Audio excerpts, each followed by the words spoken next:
Hello and welcome to the show. Today I'm going to be talking about some of the heroes in Americans' history, some Medal of Honor recipients. Now, before I get started on the individual recipients, which is the most important part of the show, I want to tell you a little bit about what the Medal of Honor actually is. So let me give you a little bit of history and a little insight into the medal, the award itself. Okay, for those of you who do not know, the Medal of Honor is the United States of America's highest and most prestigious personal military decoration. There are really three versions, one that's awarded for members of the Army and the Air Force and the Navy, and the Navy is also awarded to both the Coast Guard and the United States Marines. Now, as far as the history is concerned, the award was originally introduced as a bill in 1861, and through some evolution and some rewrites to the bill, it's become what it is today. Well, the requirements for the Medal of Honor were standardized actually in 1963, and it basically requires that a recipient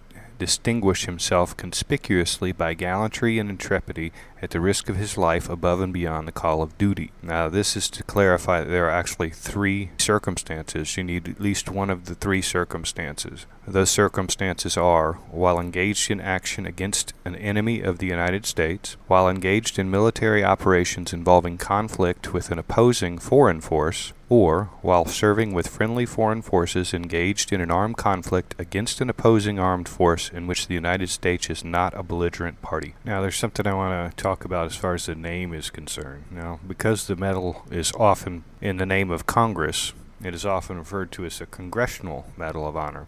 However, the official name is Medal of Honor. Within the United States Code, the medal is actually referred to just the Medal of Honor, but it is frequently called the Congressional Medal of Honor. They are one and of the same. Now, the medal itself is presented normally by the President of the United States in a formal ceremony in Washington, D.C., and it's intended to represent the gratitude of the American people, and any posthumous presentations are made to the primary next of kin. I will be going through some of the citations today. Obviously, I can't go through all, as their official number is 3,516 have been awarded, with a little less than half of them awarded during the American Civil War. So I'm going to try and cover some more of the most recent ones, or some of the most notable recipients of the Medal of Honor. I don't want to get too much further into the history of the medal, but I will get right into the recipients because, like I said, that's the most important part of the program. And now, again, there's no way I can list all of them, and I'm going to try and pick some from different conflicts and some from different services to kind of give a variety.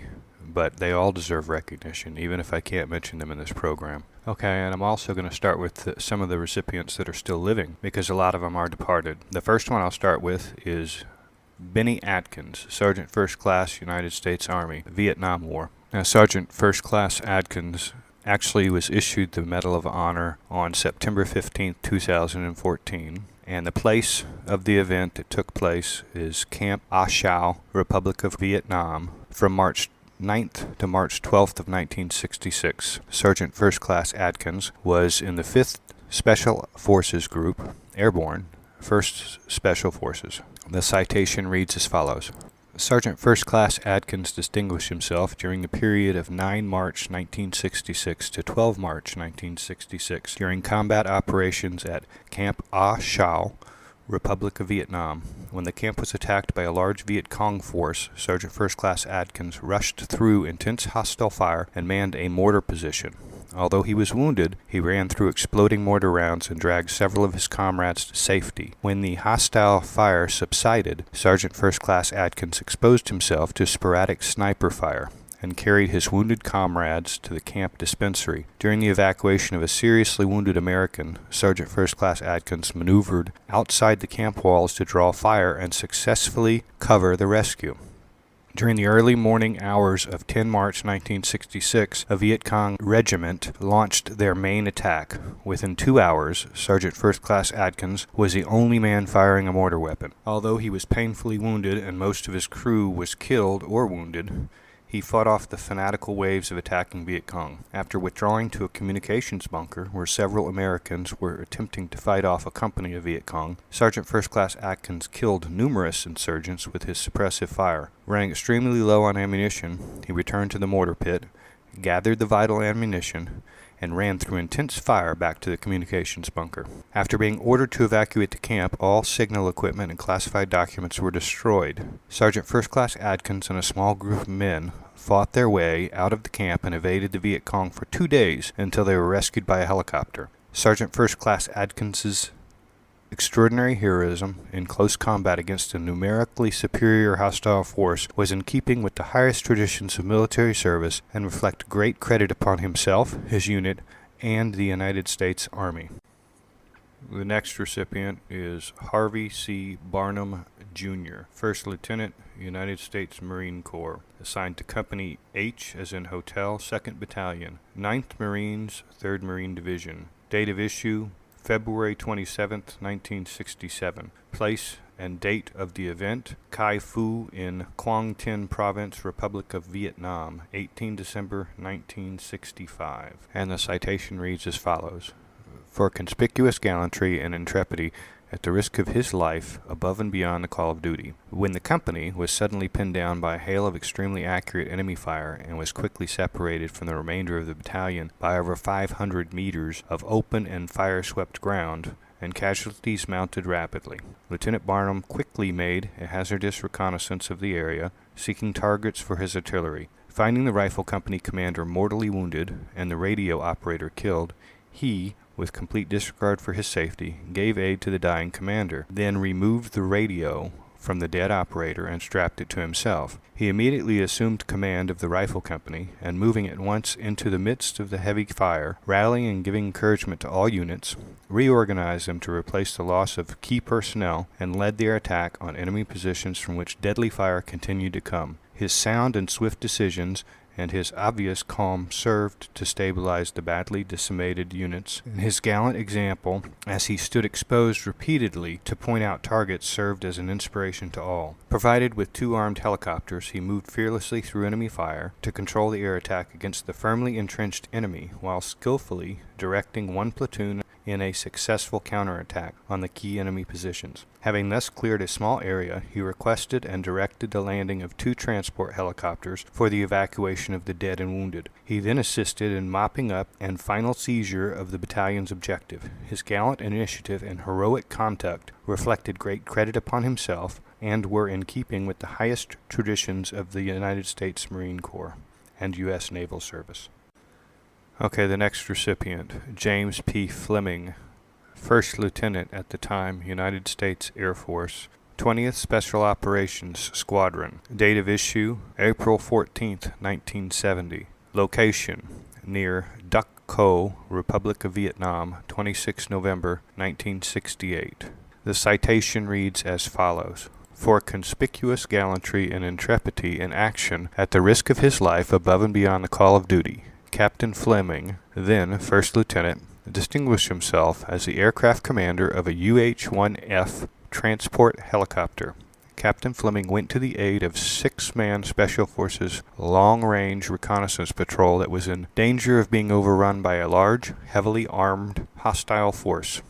Despite the knowledge that 1 helicopter had been downed by an intense hostile fire, Captain Fleming descended and balanced his helicopter on a riverbank with the tail boom hanging over open water. The patrol could not penetrate to the landing site, and he was forced to withdraw. Dangerously low on fuel, Captain Fleming repeated his original landing maneuver. Disregarding his own safety, he remained in the exposed position. Hostile fire crashed through his windscreen as the patrol boarded his helicopter.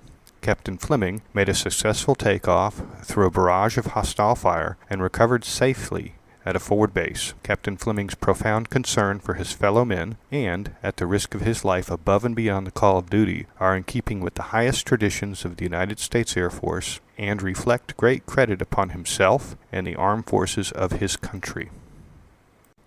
Okay, and the next one, Donald E. Ballard, Hospital Corpsman, 2nd Class, United States Navy.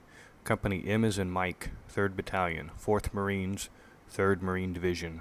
Date of issue, April 14th, 1970. Location, Quang Tri Province, Republic of Vietnam, 16 May, 1968.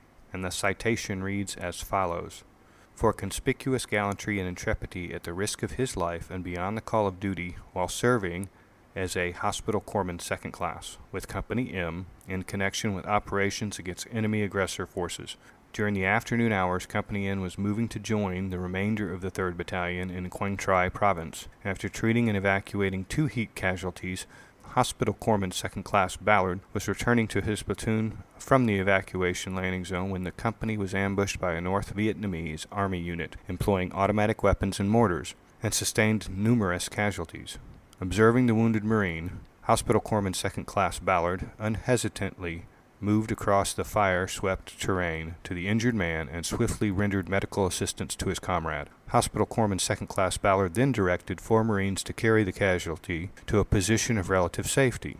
As the 4 men prepared to move the wounded Marine, an enemy soldier suddenly left his concealed position and, after hurling a hand grenade, which landed near the casualty, commenced firing upon the small group of men. Instantly shouting a warning to the Marines, Hospital Corpsman Second Class Ballard fearlessly threw himself upon the lethal explosive device to protect his comrades from the deadly blast. When the grenade failed to detonate, he calmly arose from the dangerous position and resolutely continued his determined efforts in treating other Marine casualties. Hospital Corpsman Second Class Ballard's heroic actions and selfless concern for his welfare of his companions served to inspire all who observed him and prevented possible injury or death to his fellow Marines. His courage, daring initiative, and unwavering devotion to duty in the face of extreme personal danger sustain and enhance the finest traditions of the United States Naval Service. Okay, the next recipient is Dakota Meyer, Sergeant, United States Marine Corps. Embedded Training Team 2-8, Regional Corps Advisory Command 3-7. Date of issue, September 15, 2011. Location, Kunar Province, Afghanistan, 8 September 2009.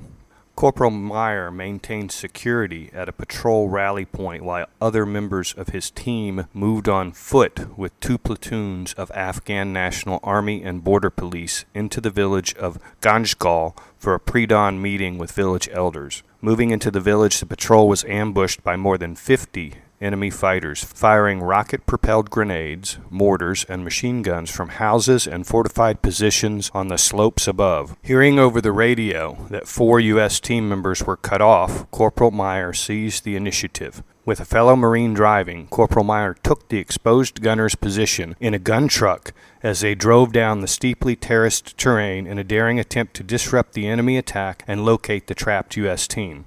Disregarding intense enemy fire now concentrated on their lone vehicle, Corporal Meyer killed a number of enemy fighters with the mounted machine guns and his rifle, some at near point-blank range, as he and his driver made 3 solo trips into the ambush area. During the first 2 trips, he and his driver evacuated 24 Afghan soldiers, many of whom were wounded. When one machine gun became inoperable, he directed a return to the rally point to switch to another gun truck for a 3rd trip into the ambush area, where his accurate fire directly supported the remaining U.S. personnel and Afghan soldiers fighting their way out of the ambush. Despite a shrapnel wound to his arm, Corporal Meyer made 2 more trips into the ambush area in a 3rd gun truck, accompanied by 4 other Afghan vehicles to recover more wounded Afghan soldiers and search for the missing U.S. team members. Still under heavy enemy fire, he dismounted the vehicle on the 5th trip and moved on foot to locate and recover the bodies of his team members. Corporal Meyer's daring initiative and bold fighting spirit throughout the 6-hour battle significantly disrupted the enemy's attack and inspired the members of the combined force to fight on. His unwavering courage and steadfast devotion to his U.S. and Afghan comrades in the face of almost certain death reflected great credit upon himself and upheld the higher standards of the U.S. Marine Corps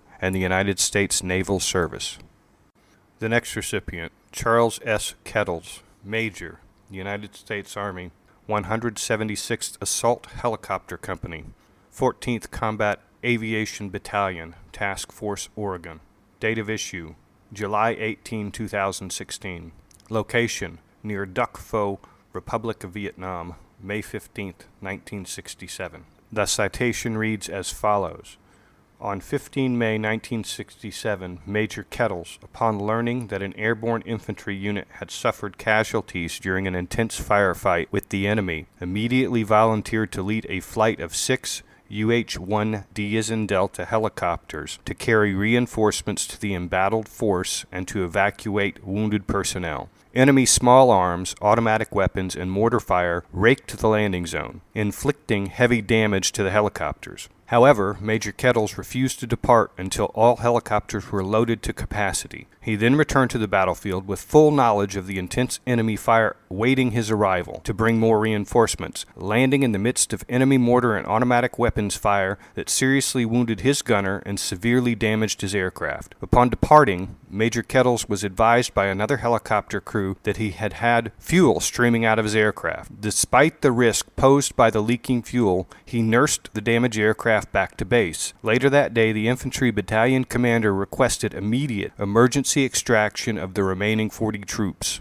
including 4 members of Major Kettles' unit who were stranded when their helicopter was destroyed by enemy fire. With only one flyable UH-1 helicopter remaining, Major Kettles volunteered to return to the deadly landing zone for a third time, leading a flight of 6 evacuation helicopters, 5 of which were from the 161st Aviation Company. During the extraction, Major Kettles was informed by the last helicopter that all personnel were on board, and departed the landing zone accordingly. Army gunships supporting the evacuation also departed the area. Once airborne, Major Kettles was advised that 8 troops had been unable to reach the evacuation helicopters due to the intense enemy fire. With complete disregard for his own safety, Major Kettles passed the lead to another helicopter and returned to the landing zone to rescue the remaining troops. Without gunship, artillery, or tactical aircraft support, the enemy concentrated all firepower on his lone aircraft, which was immediately damaged by a mortar round that shattered both front windshields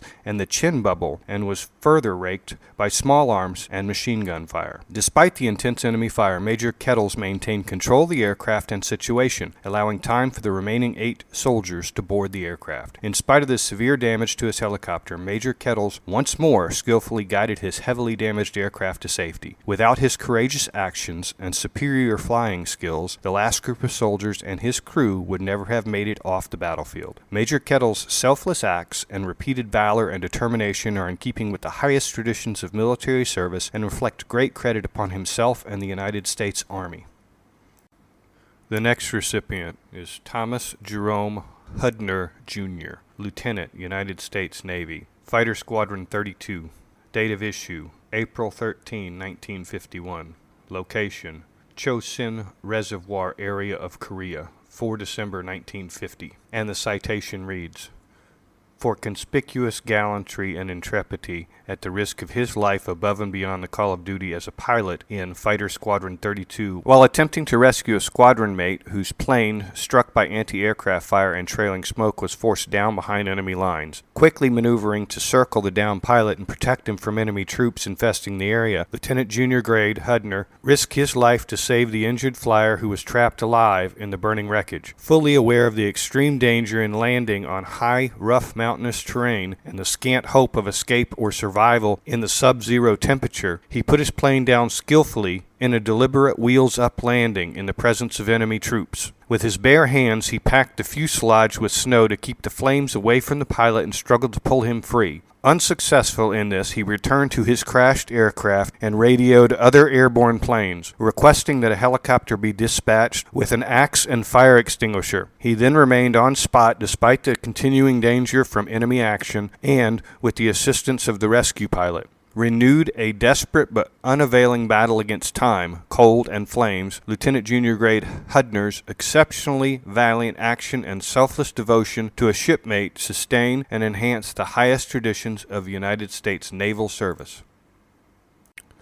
And the next recipient is Ryan M. Pitts, Sergeant, United States Army, 2nd Battalion, 503rd Infantry, 173rd Airborne Brigade. Date of issue, July 21st, 2014. Location, July 13, 2008.